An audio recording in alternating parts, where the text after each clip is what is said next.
ننتقل إلى ملف كرة السلة وإلى نادي النواعير التي تشهد لعبة كرة السلة في تطور ملحوظ، والفريق أمام فرصة لتحقيق لقب الدوري بعد وصوله للفاينل فور، وسيواجه الكرامة في هذا الدور.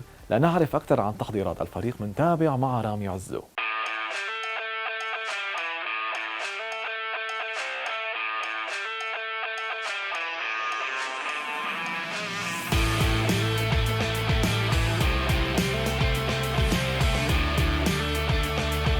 تماما مثل ما بيعرفوا الجميع، يعني ما بقى في خافي الوضع العام بالدوري السوري، ما بقى خافي على حدا. يعني اكيد هذا شيء صعب. نحن التوقف تقريبا 3 شهور، اخر لعبه كانت 11/2، اليوم عم نلعب 12/5، بدنا نلعب اول لعبه بالفاينل فور.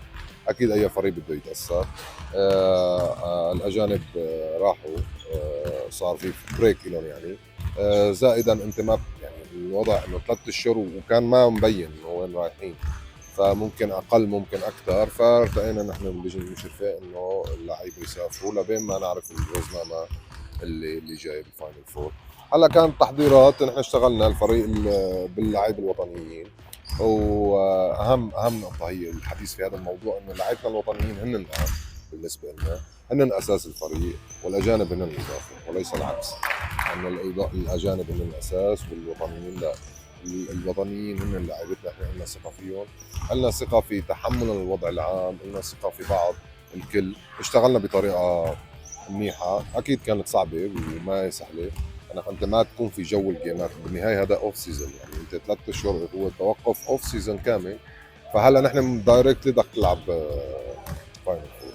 هلا اكيد الفرق اللي طلعت هي فرق بتستاهل، بغض النظر عن القصه اللي صارت بين موضوع النادي والاتحاد. هذا موضوع يعني ثاني. فنحن هلا رايحين نلعب بالسيمي فاينل مع الكرامه. مثل ما شفت هلا الكابتن هادي درويش هلا صار معهم، فهو مثل ما بيقولوا يعني صدمه ايجابيه مثل ما بيقولوا. اكيد بس لسه ما بين ال3 ماتشات اللي لعبوهم ما كانوا بالشكل اللي خرج واحد يقدر يحدد. يعني خلينا نقول بشكل عام نحن سبنسر بنعرفه، يعني مش لعبانين معه، لعبنا ماتشين معه بالريجولر سيزون الدوري، فعندنا فكره عن الفريق طبعا وطنيين كرامه. ولكن هلا في مارلون جديد، اكيد السيستم راح يكون شوي مختلف مع الكابتن هادي. مركزين نحن كامل تركيز. نحن يعني الفكره الاساسيه انه نحن بطريقه تعاطينا مع الموضوع بكره السله هو باسكت بول، يعني العاب الباسكت بول بسيطه، ما نروح على التعقيد. فاكيد مثل ما بيحكوا كل الكوتشيه الديفنس هو اهم شيء.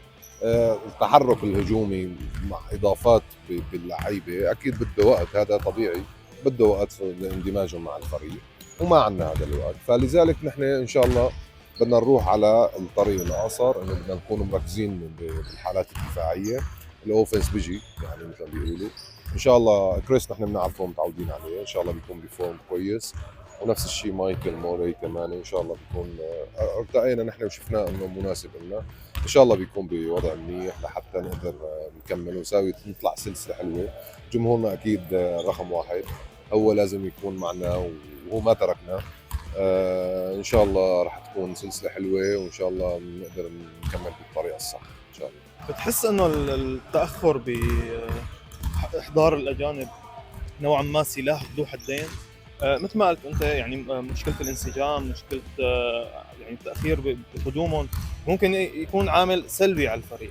هل من الممكن الكوتش عماد يكون مفكر بهذا الموضوع ويكون جايب مثلا بالمصطلح العام خلينا نقول هداف للفريق؟ اكيد هلا انت بتركض على مثل ما بيقولوا الاقرب للقصه هو انه الهداف، هذا غالب الخيارات الناس بتدور على شيء. اكيد انت ما راح تجيبه لاعب يعني بالنهايه بدك اوفنس ديفنس. في كان كثير خيارات على لعيبه مثلا ما بسكورريه بجيبوا سكور، بس ما كان يعني امورهم الدفاعيه تعبانه. انا شايف انه مايكل موري يعني ان شاء الله يكون متوازن يعني بالواجبات الدفاعيه والهجوميه. مثل ما قلت اكيد بده وقت، ونحن عم نشتغل على اساس المعطيات. للاسف نحن المعطيات اللي بين ايدينا التاخرات والشيء اللي صار ما هي بايدنا، بس كمان نترك اكيد ما بيمشي الحال. يعني بدنا نتعاطى مع المعطيات اللي عم نشوفها او على اللي عم بتصير معنا. وعلى الاساس اشتغلنا.